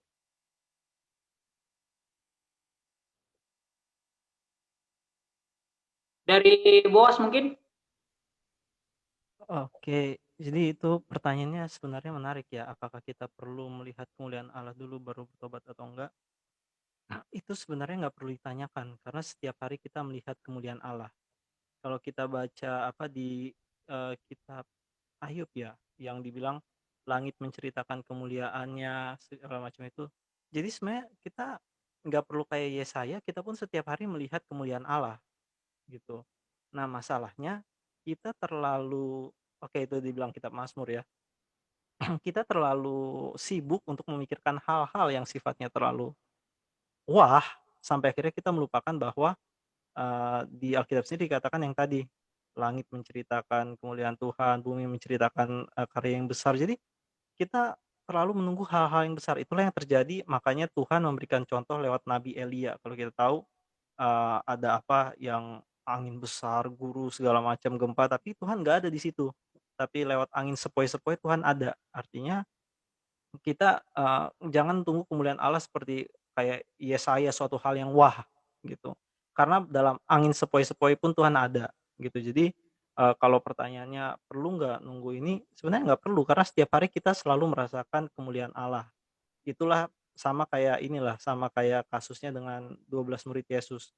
Mereka itu hidup 3,5 tahun dengan Yesus, tapi selama 3,5 tahun mereka hidup itu, mereka hidup dalam kemuliaan Allah, mereka hidup dengan anak Allah, tapi mereka nggak ngerti apa itu pekerjaan Allah gitu. Jadi mungkin daripada kita menunggu untuk kayak Yesaya, kita tunggu sesuatu hal yang kelihatan kayak, saya melihat kemuliaan Allah, saya melihat Allah di kerajaannya. Sebenarnya dengan mensyukuri hal-hal kecil yang ada di kehidupan kita akan mengerti bahwa kita itu nggak ada apa-apanya gitu. Dan dari situ kita pun akan belajar seperti Yesaya, nggak perlu tunggu malaikat datang menyentuh bibir kita. Mungkin itu sih masukannya. Baik, terima kasih Boas. Saya rasa sudah menjawab bahwa memang kemuliaan Allah yang sebenarnya kita lihat itu nggak perlu sampai Allah datang dalam wujud semak belukar terbakar seperti Musa atau tiang awan dan tiang api. Kita melihat matahari terbit pun sudah kemuliaan Allah, kan begitu. Kita masih bernafas pun besok pagi bangun tidur pun sudah kemuliaan Allah, kan begitu. Jadi terkadang kita lupa, tidak sadar bahwa sebenarnya Allah itu ada dekat dengan kita dan kita sehingga kita ini jadi lupa kemuliaan Allah itu bahwa benar-benar ada di depan kita. Mungkin itu tanggapan yang bisa disampaikan dan juga menjawab pertanyaan dari saudara Bro Yohanes di Papua. Sekarang kita lempar ke dari Merauke kita ke Sawang. Kita persilakan saudari Esther Nenggolan untuk menyampaikan pertanyaan. Apa boleh tambah untuk tadi? Oh, ya boleh. Sebentar. Oke, lanjut. Oke, baik. Ada suatu gambaran yang baik yang kita harus lihat di dalam, kalau baca Steps to Christ, kebahagiaan sejati ya, Steps to Christ ya. Dikatakan Steps to Christ 65 dikatakan semakin dekat engkau datang kepada Yesus, semakin cacat kau akan tampak di matamu sendiri. Jadi prinsip yang baik yang harus kita miliki dalam prinsip yang baik saat kita mengikut Kristus, pertanyaan yang penting harus kita tanyakan adalah apakah kita merasa lebih baik pada saat kita dekat kepada Kristus atau kita merasa kita semakin banyak cacat kita lihat. Nah, inilah gambaran yang dilihat oleh Yesaya pada saat dia bertemu Tuhan. Pada saat dia melihat kemuliaan Tuhan, dia semakin melihat dirinya semakin cacat karena kemuliaan Tuhan itu adalah sangat kontras dengan kehidupannya. Saya yakin Yesaya bukan orang yang biasa, bukan orang yang jahat sehingga dia mengatakan demikian. Saya yakin Yesaya bukan orang yang melakukan dosa dan segala macam. Buktinya nyata bahwa dia dari seorang pemimpin, ya dia kan sebetulnya adalah masih keturunan bangsawan ya. Namun dia mengambil posisi sebagai nabi yang rendahan istilahnya.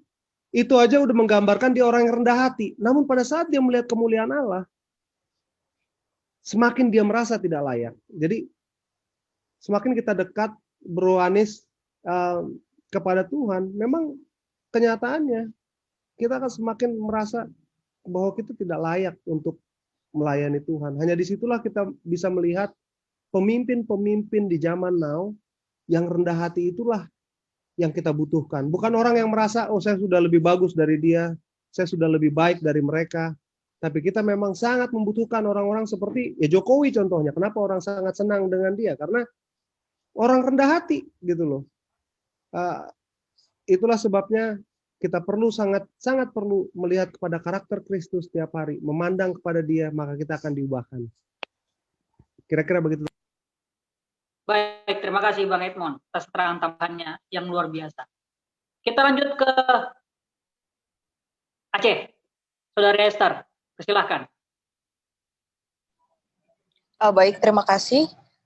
Saya ingin bertanya, kenapa gereja Advent itu pendetanya atau yang berkhotbah itu bisa anggota jemaat atau ketua jemaat gitu.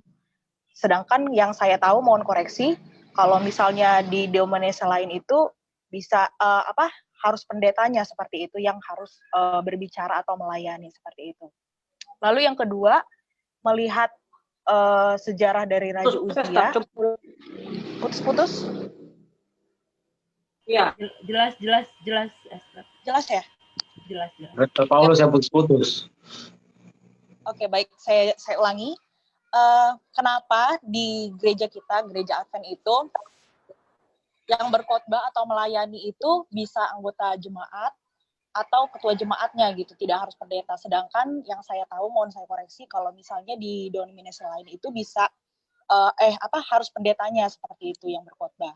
Nah, lalu mungkin bisa dijelaskan juga kali ya persamaan atau perbedaannya aplikasinya sekarang yang mungkin pada zaman dahulu bangsa Israel itu mempersembahkan seperti ini pembakaran ukupan ya. Pembakaran ukupan itu memang harus imam-imam seperti itu. Tapi yang sekarang itu bagaimana? Seperti itu. Lalu yang kedua, bagaimana kita supaya menjadi pribadi yang lebih rendah hati? Gitu aja sih. Terima kasih. Baik, kalau soal masalah administratif pelayanan dalam gereja, saya serahkan kepada yang lebih senior, Pendeta Rutu Rambi, untuk menjawab pertanyaan dari Ester nomor 1 mengenai kenapa di gereja kita semua orang bisa ambil bagian dalam berkhotbah dan lain sebagainya. Sementara di gereja-gereja lain hanya pemimpin jemaatnya saja, orang-orang terpilih, pendeta, ketua jemaat, dan lain sebagainya. Boleh Pak Pendeta Rutu Rambi menjawab hal tersebut?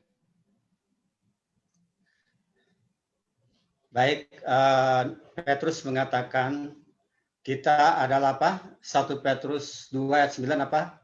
Masih ada yang tahu itu? Kita adalah imamat apa? Imamat apa? Yang rajani. Imamat apa? Rajanis. Saudara-saudara, Alkitab sudah menjelaskan setiap orang yang menerima Yesus, kita langsung berdoa kepada siapa? Tuhan, kita imam yang rajani. Kita bisa menjadi imam untuk diri kita sendiri. Jadi saya tidak mau singgung yang lain, karena tadi ada peraturan tidak boleh singgung yang lain, betul toh, Pendeta Tampu Bolon? Jadi kita saja lihat, kita punya aturan bahwa kita sudah tidak lagi melewat orang. Ingat, kita langsung berdoa langsung. Betul tidak? Tidak boleh lagi melewat perantara. Saudara mengerti maksud saya kan? Jadi kita sudah antara orang lain. Saudara mengerti saya punya maksud. Nah, beranjak dari ayat 1 Petrus 2 ayat 9, kita boleh mengizinkan kaum awam, ketua jemaat mengambil bagian, karena dalam Alkitab ini tidak ada rahasia untuk umat Tuhan. Bisa tangkap saya punya maksud? Saya tidak tahu itu denominasi itu urusan mereka. Kenapa mereka tidak izinkan, itu urusan mereka. Tapi ada sejarahnya. Kalau saudara mau bicara sejarah, kenapa tidak boleh? Ya nanti kita diskusi pribadi karena dilarang kita ungkapkan di sini. Oke, terima kasih. Itu yang pertama. Yang kedua, imam-imam, ukupan-ukupan. Ya dulu ya imam-imam itu dipercayakan. Ya sebelum Yesus mati ada imam-imam untuk bawa korban. Tapi setelah Yesus mati habis. Korban itu sudah siapa? Yesus. Korban sesungguhnya sudah siapa? Yesus. Ya toh? Betul toh? Jadi tidak perlu lagi. Kita tidak lagi berkorban karena korbannya sudah digenapi di Kalvari. Berikut. Rendah hati. Bagaimana kita rendah hati? Kita rendah hati adalah jangan menganggap kita lebih pintar dari orang lain. Kapan kita merasa lebih pintar dari orang lain, hati-hati. Kita sudah menjadi sombong. Siapa yang sombong di sorga? Lucifer. Lagu apa yang dia tidak tahu? Ya, semua dia kuasai. Karena dia lebih pintar, merasa pintar dan lebih hebat dari seluruh malaikat. Malaikat Gabriel, malaikat Jibril, malaikat Serafim, malaikat, dia merasa lebih pintar semuanya. Sehingga dia sombong. Saat dia merasa lebih hebat, dia bisa menyanyi 8 suara satu kali keluar. Yang kita tahu cuma 4, dia bisa 8. Saat kita merasa lebih dari orang lain, di sana siap-siap kita akan jatuh. Jadi jangan menganggap kita lebih hebat dari orang lain. Kalau kita menganggap lebih hebat dari orang lain, siap-siap kita jatuh. Itu cara untuk merendahkan diri. Terima kasih.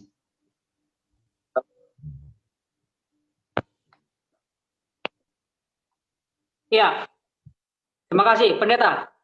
Sudah sangat jelas pemaparannya bahwa memang ternyata kenapa gereja kita istilahnya jadi bebas terbuka, siapapun bisa melayani, karena kita semua adalah umat pilihan Allah dan tidak ada rahasia di dalamnya dalam firman Tuhan, siapa yang tidak boleh, siapa yang boleh.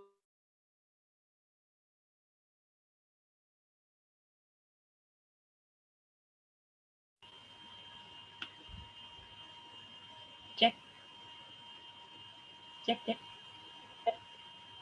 Ya, Yang beliau sorry, hilang. putus karena Oke. jaringan.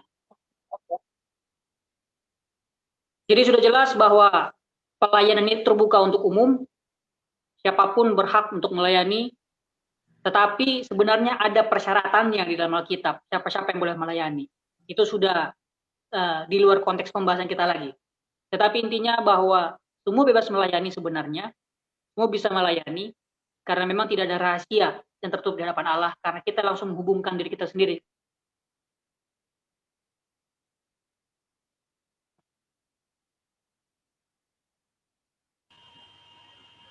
Shalom, Jack.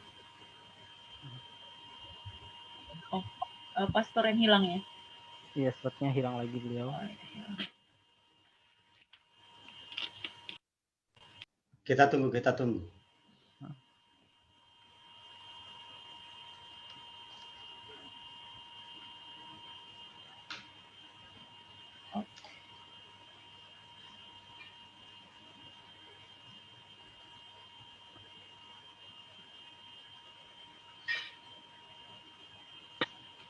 Ya, halo. Ya, Sudah halo jelas ya? Pendeta. Jelas, Pak Pendeta jelas hilang. Iya, jaringan, sorry. Sudah mulai. Baik, kita lanjut. Kalau misalkan teman-teman ada lagi pertanyaan atau tambahan, saya berikan waktunya. Waina mau nanya. Jam kita 21.22. Ya, sebutkan nama dan daerahnya boleh. Winner Raysen. Silakan, Win.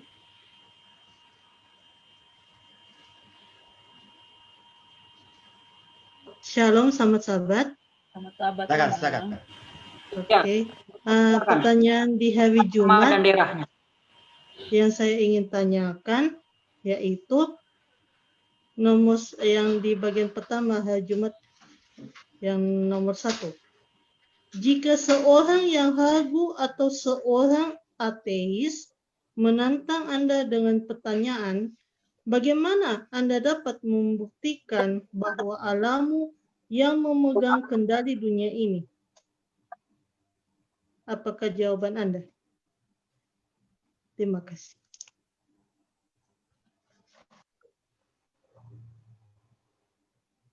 Boleh diulang sekali lagi, Bu ini? Pertanyaan hari Jumat, Pak Pendeta. Jumat nomor 1.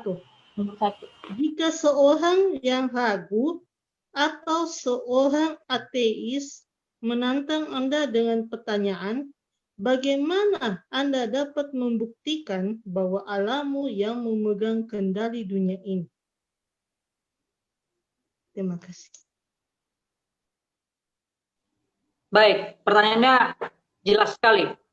Bagaimana cara kita menjelaskan eksistensi Allah di dalam kehidupan kita? Sementara di dalam kehidupan kita di sini juga orang-orang ini belum tahu bagaimana sih Allah itu ada. Nah, sekarang bagaimana cara kita merespon hal ini? Mungkin kita bisa memberikan keterangan atau tambahan kepada Saya teman-teman pikir sekalian. tidak perlu dijawab. Pertanyaannya tidak perlu dijawab. Kenapa? Karena dia tidak percaya Tuhan. Ngapain mau dijawab? Kalau dia percaya Tuhan baru kita jawab. Betul tidak? Kita tidak bisa membuktikan orang yang tidak bisa percaya. Ngapain mau dijawab kalau dia tidak percaya? Ngapain saya buktikan? Bapak nggak percaya. Jadi baik nggak usah dijawab. Kalau Bapak percaya baru saya buktikan. Tapi kalau Bapak tidak percaya saya nggak usah jawab. Itu pandangan saya. Ya, terima kasih Pak Pendeta. Mungkin ada teman-teman lagi yang lain. Ada juga di pertanyaan itu orang yang ragu. Ragu itu kan berarti belum tentu tidak percaya. Kalau ragu kan berarti dia ada kemungkinan untuk bisa percaya kalau kita buktikan. Kalau ragu dan sama tidak percaya itu saudara sepupu.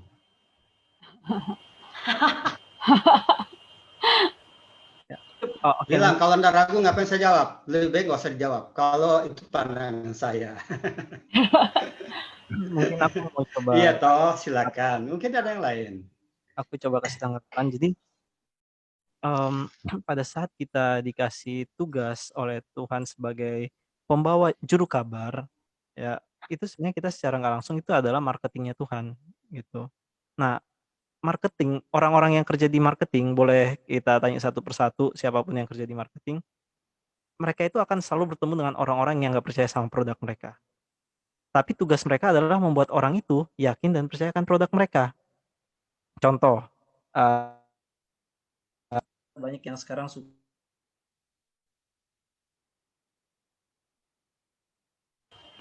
Jack,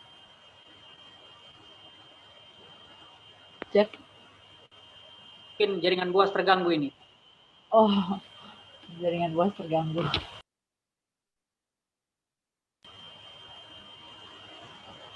Oke, aku sebelum Boas masuk lagi, aku boleh kasih tanggapan teman-teman. Apakah suara saya terdengar? Ya, bagus.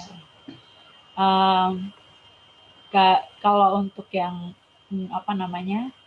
ateis ataupun yang ragu-ragu, saya tidak perlu menjelaskan panjang lebar kepada mereka, tapi saya perlu saksikan saja kehidupan saya kepada mereka. Itu yang saya lakukan. Bagaimana Tuhan itu baik sama saya, bagaimana Tuhan memelihara saya, bagaimana Tuhan mengendalikan seluruh hal yang ada di dalam kehidupan saya. Jadi kesaksian yang hidup melebihi penjelasan apapun yang bisa kita sampaikan. Kita mau jelaskan tentang tata surya atau segala macam, itu sudah tidak akan masuk di dalam pikiran mereka. Tetapi ketika kita menyaksikan bahwa Tuhan itu memegang kendali dalam kehidupan saya, dan saya selalu bersyukur, dan itu disaksikan setiap hari dalam diri saya, bahwa saya mengucap syukur kepada Tuhan saya, dan saya penuh dengan penuh dengan jiwa yang optimis, bahagia bersama dengan Tuhan saya. Sesulit apapun keadaan saya, dia akan melihat bahwa Tuhan pegang kendali dalam kehidupan saya. Paling tidak, dia melihat ada sesuatu yang memegang kendali dalam kehidupan saya. Itu yang saya lakukan. Ini kesaksian juga kepada teman-teman. Itu yang saya lakukan kepada teman-teman saya yang ateis di kampus, yang tidak percaya pada Tuhan. Dan akhirnya dengan doa, teman-teman, dengan doa yang kuat, entah berapa lama dan tekun, Tuhan akan jawab itu sesuai dengan waktunya Tuhan dan sesuai dengan hatinya dia. Apakah dia akan membuka hatinya dia atau tidak. Itu saja sih. Terima kasih. Baik, terima kasih Kak Kori. Apakah Boas sudah masuk kembali? Belum, lanjut itu Angel Bear Willem, ada pertanyaan. Boas sudah masuk. Boas sudah masuk, silakan. Boas masuk ya, silakan Boas. Silakan Boas. Masih di mute. Singkat-singkat, poin-poinnya saja Boas. Masih di mute. Ini mute. Tes, udah. Ya, poinnya apa? Ya, sudah. Ya, sorry, tadi gangguan signal. Jadi yang tadi yang saya mau bilang adalah bahwa pada saat kita sebagai marketing kan kita akan berusaha untuk memancing orang itu untuk menyukai produk kita kan gitu. Jadi ya kita harus berdoa banyak untuk itu, karena kita nggak bisa langsung cut, kamu nggak percaya, ya udah kelar gitu. Bukan itu cara Tuhan untuk menyampaikan firman-Nya. Kita lihat aja contoh di perempuan Samaria, itu kan dia sebenarnya secara nggak langsung udah mengkat, dibilang kok kalian orang yang beda sama kami, ngapain ngomong sama saya gitu. Tapi Tuhan masuk ke dalam perempuan itu dengan tuntunan Roh Kudus untuk itu. Jadi kalau dibilang tadi pertanyaan bagaimana kita ini, nah bagaimana orang-orang bisa menceritakan sesuatu hal kalau orang itu nggak pernah merasakannya gitu. Jadi contoh yang sederhana adalah saya suka nonton Korea. Otomatis pada saat saya membawakan itu kepada teman saya ngajak, saya akan bilang, ini seru loh filmnya kayak gini, ceritanya gini-gini. Saya akan terus cerita sampai akhirnya teman saya itu yang penasaran, dibilang, masa sih ayo kita nonton gitu. Jadi dari yang tadinya dia nggak tertarik sama sekali sampai tertarik. Kenapa? Karena kita sudah menonton film itu, kita merasakan efeknya, kita senang dan kita bagikan gitu. Jadi yang untuk menjawab pertanyaan itu sederhana. Udah nggak kita merasakan hadirat kuasa Tuhan dalam diri kita? Kalau kita nggak pernah merasakan hadirat kuasa Tuhan dalam diri kita, ya kita nggak akan punya kuasa untuk itu. Itulah sebabnya kenapa pekabaran Yesaya itu powerful. Dia merasakan itu di dalam dirinya dan dia bagikan apa yang dia rasakan. Dan banyak kalau kita lihat pekabaran Paulus di kitab Kisah Para Rasul itu adalah pekabaran pertama kali dia bertobat waktu kena sinar itu yang sampai dia buta. Itulah pekabaran yang terus dia bawakan sampai ke raja-raja. Kenapa? Karena itulah itu rasakan dan dia bagikan kepada orang lain. Gitu. Jadi kita nggak akan bisa menjawab pertanyaan hari Jumat itu kalau kita sendiri nggak pernah merasakan hadirat Tuhan dalam diri kita. Itu aja sih tambahan dari saya. Terima kasih. Baik, terima kasih. Jawabannya dari saudara. Itu Bahwa ada Angel Bear Willem. Apa bertanya itu? Iya. Angel Bear Willem Angel. apa bertanya itu? Shalom, selamat sahabat. Saya dari GWK Bali. Sahabat. Gereja mana di Bali? Di Surapati, Denpasar. Oh, Surapati. Oke. Ya. Silakan. Terima kasih. Saya agak kebingungan karena di sekolah sahabat ini menurut saya ada yang janggal. Kedua orang antara Raja Uzia dengan Raja Salomo itu punya rekam jejak yang hampir mirip. Kalau kita lihat, sebenarnya sejarah membuktikan bahwa Raja Salomo termasuk salah satu raja termasyhur dan terbesar dan paling berhasil. Dan ternyata Raja Uzia tidak berbeda jauh. Kalau dipelajari sejarahnya, dia juga berhasil, dia pemimpin yang baik, pengikut yang baik. Sebenarnya kalau dibilang sombong, Salomo juga sombong. Salomo pernah menyombongkan dirinya di Alkitab beberapa kali, dan itu ada tertulis. Jadi sebenarnya kalau dibilang sombong, sama-sama sombong. Tapi kenapa ya?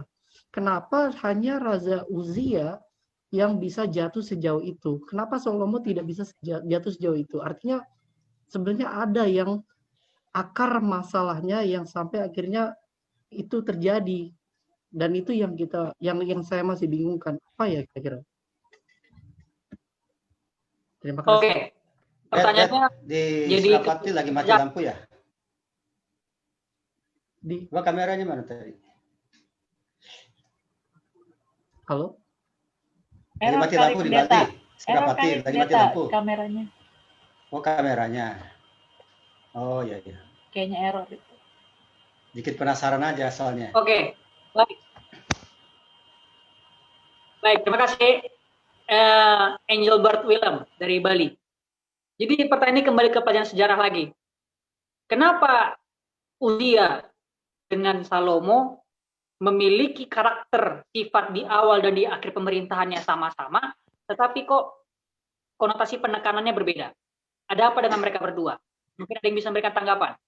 Ini kembali kepada sejarah lagi kita ini.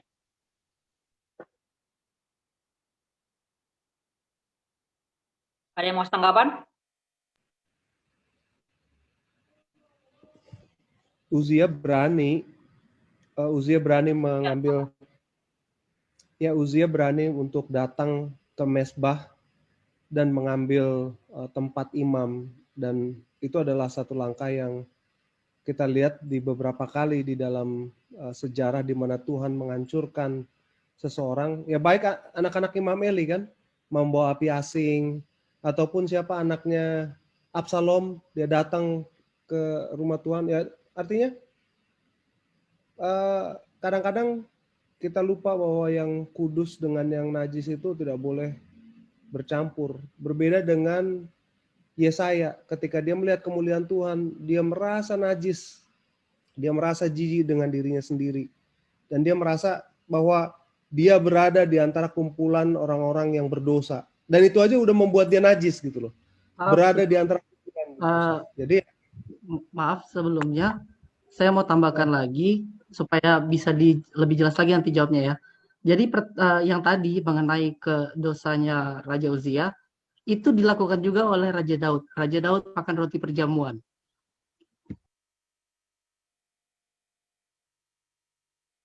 Oke, terus?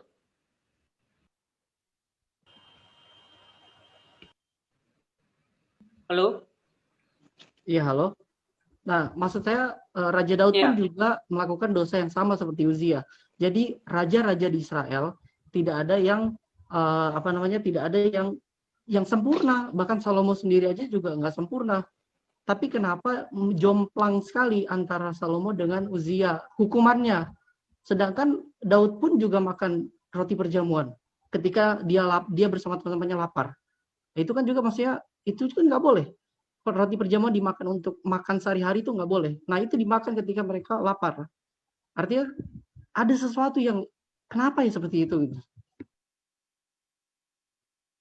Ya, mungkin ada tanggapan dari teman-teman yang lain memberikan keterangan tambahan. Boleh saya, Pastor? Ya, Pendeta Rantin, silakan.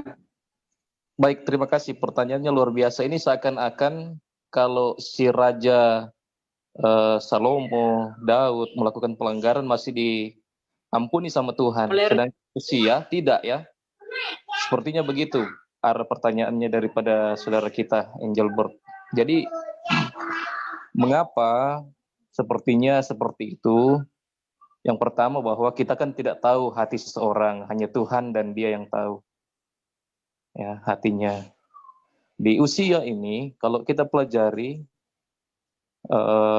satu hal yang saudara Edmund sudah sampaikan tadi, itu benar sekali. Dan yang kedua yang saya bisa tambahkan bahwa di samping dia melakukan itu, ketika ditegur, dia melawan 80 imam-imam tegas yang menegur dia. Jadi dia tidak mendengarkan teguran yang asalnya dari Tuhan melalui para imam-imam ini. 80, bayangkan 80 orang menasihati dia dan dia tidak mendengarkan, bahkan dia menantang mereka.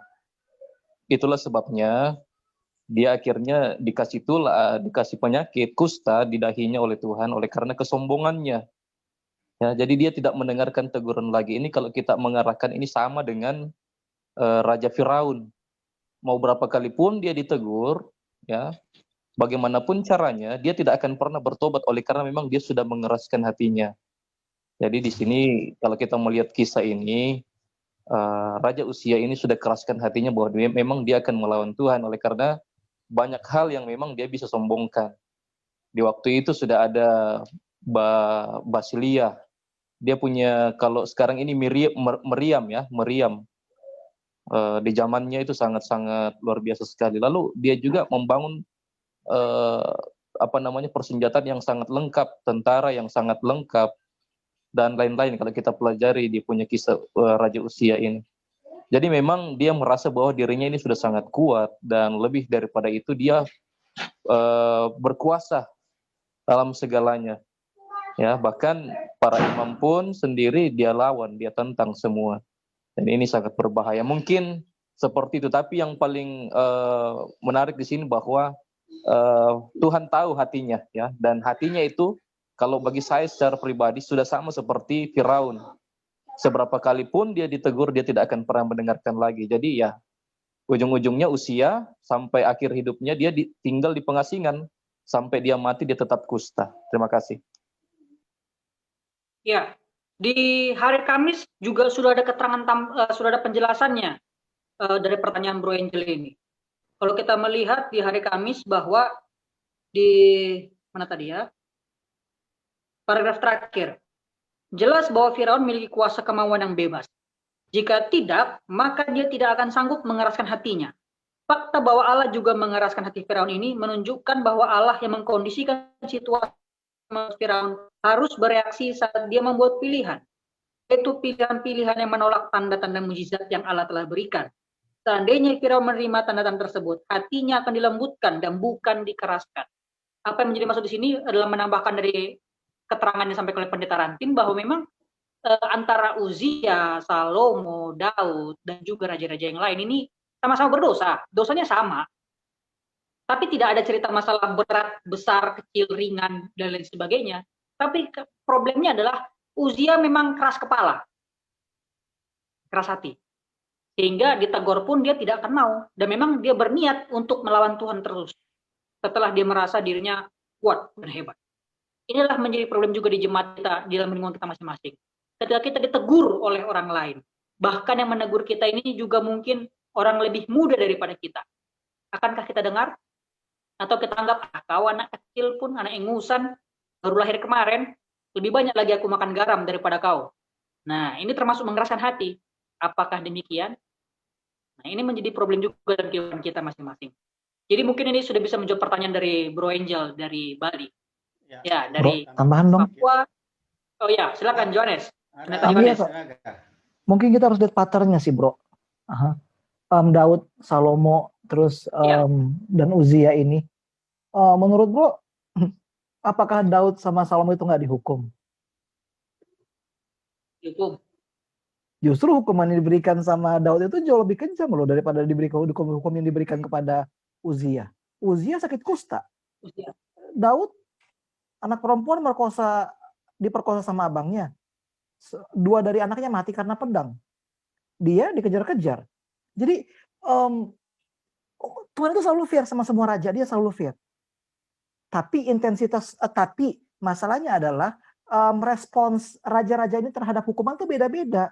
Daud, begitu dia berdosa, oke, memang benar kadang-kadang dia suka penipu, dia manipulatif. Kalau teman-teman mau coba dia dengar renungan pagi inspirasi harian dari Oyim, itu kami sangat detail tentang Daud. Dia memang kurang ajar lah kadang-kadang. Tapi begitu dihukum sama Tuhan, dia nggak kerasin hati. Biarpun dia terima konsekuensi itu, tapi dia langsung mengalami perubahan kehidupan. Begitu, dia nggak ada berusaha berontak, dia tetap aja ngikut. Waktu dia diserang oleh Absalom, dia nggak ada berusaha mempertahankan kerajaannya, dia lari ke padang gurun. Salomo juga gitu. Ketika kerajaannya mulai pecah-pecah oleh Tuhan, dia nggak ada melawan. Dia tulis buku apa yang disebut sebagai Kohelet atau pengkhotbah. Jadi apakah Tuhan pilih kasih terhadap Daud dan Salomo? Enggak. Hukuman mereka itu bahkan lebih kejam malah. Ini cuma kena kusta. Itu pun kalau kita melihat katanya, kata Ibraninya itu bukan berarti kusta kayak sekarang loh. Itu lebih karena penyakit kulit sebenarnya. Ya memang akhirnya dia itu harus hidup dalam pengasingan. Nah tapi kalau lo baca lagi juga dalam 2 Raja-Raja 15, nanti lo pasti sadari kok kalau Uzia ini nggak sepenuh hati mencintai Tuhan. Karena dikatakan bahwa bukit-bukit pengorbanan itu masih berfungsi sepanjang zamannya dia. Jadi dia ini setengah-setengah hatinya. Beda sama Daud. Waktu Daud itu dia totalitas sama sekali nggak ada biarin bangsa Israel menyembah dewa-dewi lain. Salomo mungkin masih bisa lah sosok ada ya di beberapa bagian hidupnya dia hilang. Tapi dampaknya mereka terima itu sama. Hanya jenisnya berbeda. Uzia kena penyakit kusta. Salomo kerajaannya hancur. Bayangin lu udah bangun kota capek-capek. Terus ketika anak lo jadi raja semuanya berantakan, apa nggak sakit? Daud apalagi? Berapa banyak anaknya mati karena pedang. Anak perempuan diperkosa sama abangnya sendiri, apa nggak kelewatan? Begitu. Jadi nyesek memang, nyesek banget. Jadi apakah Tuhan pilih kasih? Enggak, justru kepada Daud Tuhan lebih kejam. Nggak ada tuh anaknya Uzia yang mati. Hanya dia aja kena penyakit kusta. Hanya bedanya Daud terima. Dan itulah yang membuat Daud berbeda dari raja-raja lainnya. Ketika dia didisiplin sama Tuhan, ya dia ngaku aku salah. Begitu. Apa yang terjadi itu memang salahku, bukan salah orang tuaku, bukan salah nenekku, bukan salah keturunanku. Jadi memang salahku. Begitu. Oke, baik, thank you, Bro Angel. Ya, Pendeta Rutramdi. Biasanya dalam kisah cerita itu ya kita suka lihat endingnya. Endingnya bagaimana? Baik, terima kasih Yohanes sudah expose di tengah-tengah. Saya melihat endingnya. Raja Daud dia mengaku dosa. Dicatat Mazmur 51. Raja Daud mengaku dosa di Mazmur 51. Salomo dalam keterangan Alkitab tidak jelas, tetapi dalam kisah para raja, dia ada di sana pengakuan dosa tapi tidak tertulis tapi tersirat. Jadi ending daripada kedua raja Salomo Daud mereka ada. Nah, yang masalah sekarang Uzia.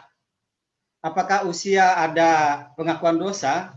Tadi sudah disebutkan bahwa Uzia dalam pengasingan 2 Tawari 26 ayat 21. Dia sakit kusta sampai dia mati. Tapi tidak ada cerita tentang pengakuannya, tidak di-expose. Nah, tadi sudah dikatakan Tuhan yang tahu hatinya. Mana tahu sepanjang dia sakit kusta, dia mengaku. PR untuk kita semuanya, mari kita cari ending daripada kematian Uzia. Adakah dia buat pengakuan atau tidak? Kita tidak bisa menjudgment, betul enggak? Oke, terima kasih. Terima kasih Pendeta Roturambi, bahwa memang ada poin penting garis besar yang tadi juga sudah sampaikan. Ketika kita ditegur, siapkah kita bertobat? Nah, sekarang kita ditegur oleh siapa? Yang lebih tua, sudah pasti kita takut, itu biasa, wajar. Tapi kalau kita tegur sama yang lebih muda, akankah kita lebih dengar, mau menerima teguran tersebut, atau melihat, yang negur siapa sih? Begitu.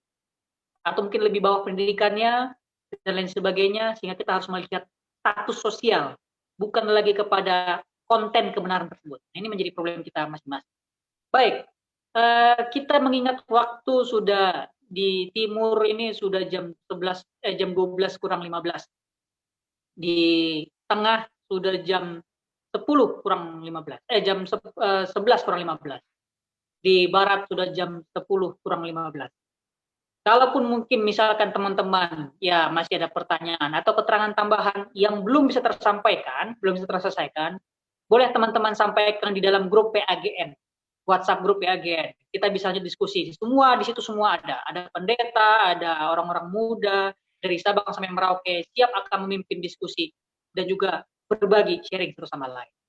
Jadi untuk menutup ini kita akan menyimpulkan pelajaran sahabat kita. Kesimpulan pelajaran sahabat kita satu minggu ini ada beberapa hal. Yang pertama, ketika kita menjadi seorang pemimpin, tadi sudah Pendeta Roturambi sudah sampaikan, kita harus bisa memimpin diri kita terlebih dahulu. Kemudian kita harus mendapatkan pimpinan Tuhan. Kemudian kita harus bisa memberikan pengaruh kepada orang lain. Dan kita juga harus bisa menunjukkan karisma kepemimpinan kita. Yang berikutnya, poin nomor 2, dalam hal kepemimpinan. Bagaimanakah kita menyanggupi panggilan Tuhan di dalam kehidupan kita? Apakah kita akan menerima panggilan Tuhan dengan tulus hati, dengan kerendahan hati, atau malah kita akan menerima panggilan Tuhan karena ada maksud-maksud yang lain? Jadi mari kita persiapkan diri kita untuk menerima panggilan Tuhan sesuai dengan kehendak Tuhan, dengan kerendahan hati kita. Supaya kita pun bisa mendapatkan arahan dan bimbingan Tuhan. Yang terakhir, poin yang ketiga, job desk. Bagaimanakah job deskripsi atau deskripsi pekerjaan kita kepada umat-umat Tuhan sebagai pelayan-pelayan Tuhan telah unjuk. Yaitu adalah apa? Bahwa kita harus menyampaikan misi pekerjaan Tuhan dengan sepenuh hati, tulus, tanpa ada kesombongan, tanpa ada himbauan-himbauan, dorongan-dorongan, motif-motif yang lain. Karena memang kita harus siap dituntun, dibimbing, dan ditegur. Bukan cuma tukang suruh-suruh saja. Karena garis besarnya kita adalah pelayan Tuhan. Baik, jadi sampai di sinilah pelajaran diskusi sekolah sahabat kita. Saya ulangi kembali tadi, karena kita terbatas dengan waktu, sekiranya ada pertanyaan atau pun juga keterangan tambahan yang mungkin teman-teman belum bisa sampaikan, teman-teman bisa sampaikan di dalam grup PAGN, kita bisa diskusi bersama-sama. Untuk menutup acara diskusi kita pada malam hari ini, kembali saya mengundang Pendeta Roturambi untuk memimpin kita dalam doa berkat. Baik, suara saya terdengar? Dengar Pendeta. Baik, kita satu dan dua. Maha kasih Bapa yang bersemayam dalam kerajaan sorga. Ketika kami belajar bagaimana terjadi krisis kepemimpinan. Di sorga pun terjadi krisis kepemimpinan di mana Lucifer telah meragukan kasih Allah, meragukan hukum Allah. Di dalam kehidupan kami berjemaat, bermasyarakat, orang-orang muda, tolong agar kami jangan lagi terjadi krisis kepemimpinan. Biar kami memandang pada Yesus sebagai pemimpin yang agung, pemimpin yang besar. Biar kami mengatur diri kami, mengatur kehidupan kami berdasarkan Alkitab, Roh Nubuat, dan peraturan jemaat. Berkati seluruh orang-orang muda yang tergabung di dalam kegiatan pemuda Advent gabungan Nusantara yang luar biasa. Tuhan bantu dan tolong mereka. Berikan kemampuan, kesanggupan untuk melayani dalam berbagai bidang pekerjaan yang dipercayakan. Ibadah kami besok Tuhan berkati menjadi hormat dan kemuliaan nama Tuhan. Yang sudah kami pelajari, kami akan bagi kepada teman, keluarga, sahabat yang membutuhkan pemahaman pengertian. Berikan kami kerendahan hati untuk tetap bersyukur pada Tuhan, untuk tetap menghormati Tuhan. Kami sudah berdoa demi nama Yesus Tuhan dan Juru Selamat kami. Amin. Amin. Amin. Terima kasih Pendeta Rutu Ramdi atas doa berkatnya, dan juga terima kasih kepada teman-teman sekalian yang telah bergabung dalam forum diskusi Sekolah Sabat di PAGN pada malam Sabat hari ini. Kami serahkan kembali kepada staf PAGN, Kak Kori ataupun Bro Arfan, untuk menyampaikan pengumuman. Ya, terima kasih banyak Pendeta Paulus ya atas kesempatan pada malam hari ini, sudah memimpin diskusi sangat baik dan banyak pelajaran yang bisa kami ambil. Saya terus terang secara pribadi banyak jurus saya dapatkan. Kalau lihat catatan saya, ini semuanya datang dari diskusi malam ini. Dan kebetulan besok saya ditunjuk sebagai pemimpin diskusi di jemaat saya.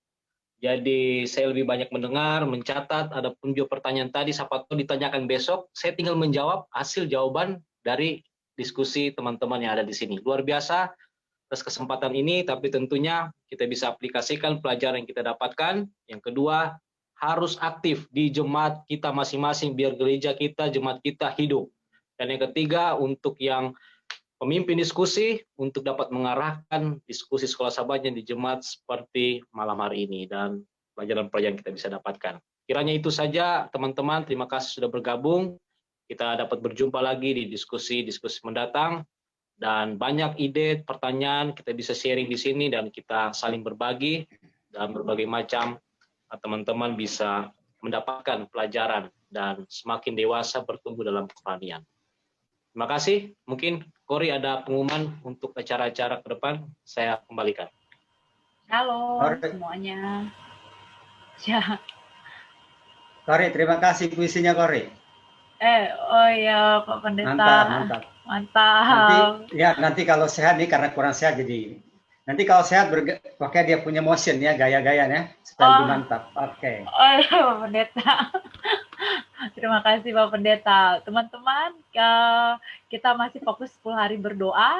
Kita minta tuntunan Roh Kudus untuk dapat menguasai hati kita melanjutkan pelayanan kita sepanjang 1 tahun ini di jemaat kita masing-masing, dan tanggal 17 nanti, mulai tanggal 17 nanti program PAGN akan berjalan seperti biasanya, tapi diskusi sekolah sahabat tetap setiap hari Jumat. Jadi teman-teman, ajak teman-teman yang lainnya untuk bisa bergabung bersama-sama dengan kita. Semakin banyak yang kita dapatkan, semakin banyak juga dituntut di diri kita. Seperti itu.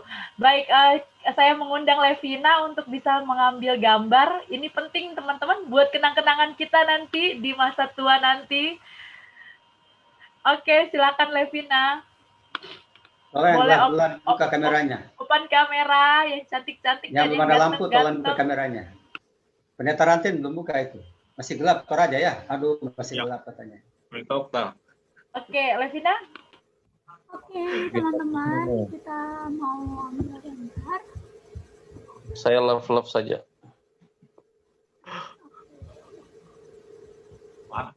Nggak bisa dibawa di Makassar ya di Pendeta Wendel, Pendeta Rantin.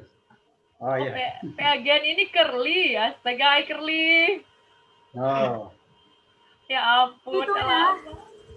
Oke. 1, 2, 3. Oke, terima kasih. Terima kasih. Sudah? Wah, nggak terasa ya. Nggak terasa loh katanya. Terima kasih, Pendeta Tapu Bolon, mantap. Nah, tetap semangat orang muda ya. Ya, terima kasih. Tetap semangat. Terima kasih Pendeta Wendel. Pendeta Wendel. Terima kasih. Pendeta Paulus. Ya. Pendeta Paulus. Pendeta Ranti. Pendeta Okto. Ini acara kita dari Sabang sampai Merauke. Terima kasih. Iya, Pendeta Arfan. Pendeta Edmund. Ya, calon pendeta muda, Pendeta Arfan. Pendeta Boas. Ibu Pendeta Boas. Amin. Pendeta Boas sudah pernah ke NTT belum? Saya lahir di situ. Pendeta lahir di situ, Pendeta. Pertanyaannya, sudah pergi ke sana belum di Batu? Apalagi? Sudah apa lagi? Sudah makan jagung ketemak atau jagung bongseng atau jagung apa? Semua. Hah? Semua Oh, semuanya. Mau Pak Pendeta? Ini Boas punya nama lengkapnya Boas Michael Wenas. Dia punya nama lengkap. Orang tuanya di Tondano. Oh, opa. Saya ketemu opanya di Tondano. Di jemaat. Tondano. Ada jemaat di Tondano. Ya, so meninggal 2 tahun lalu atau 3 tahun lalu. 2018 kayaknya itu. Kenapa, Bos? Agak gedean, Bos. Gimana, Bos? Yang keras suaranya. Iya. Mic-nya besar tapi suaranya kecil. Opa meninggal 3 tahun lalu atau 2 tahun? Iya, Opa udah meninggal. Oma? Oh, kalau Oma dari Papa udah 2006. Kalau yang di Tondano itu kan Opa nikah lagi di sana kan. Kalau itu masih ada. I see. Ini kamu masih single atau udah kawin? Menuju. Oh, belum berarti. Kamu yang pertama toh? Anak pertama toh? Iya. Oh iya. Namanya Boas Michael. Jadi dua berkat ini. Di Tondano. Tondano itu daerah ini, Kiniar, daerah dekat-dekat Kiniar, Wengkol. Dia punya Dekat pasar situ, yang apa? Pasar, ya. Ada dekat ini gereja itu Pionir. Yang ada patung Samratulangi. Ada patung Samratulangi. Oh, dekat gereja Pionir, Kak Boas. Ya, daerah situ rumahnya. Nggak tahu, pokoknya aku ke Tondano soalnya cuma 2 kali. Rerewokan? Ya, di bawahnya lagi ada gereja Renegetan, dekat-dekat Renegetan rumahnya. Oh iya. Rumahnya. Oh iya, Renegetan tahu, Sir. Ya, kalau Renegetan tahu. Pendeta Di sana Indri minta dulu. ditanya, Pendeta. Kak Indri Ya. minta, soalnya aku terus yang ditanya. Ya, karena Boas punya analisa bagus sekali. Dia punya analisa filsafatnya luar biasa. Jadi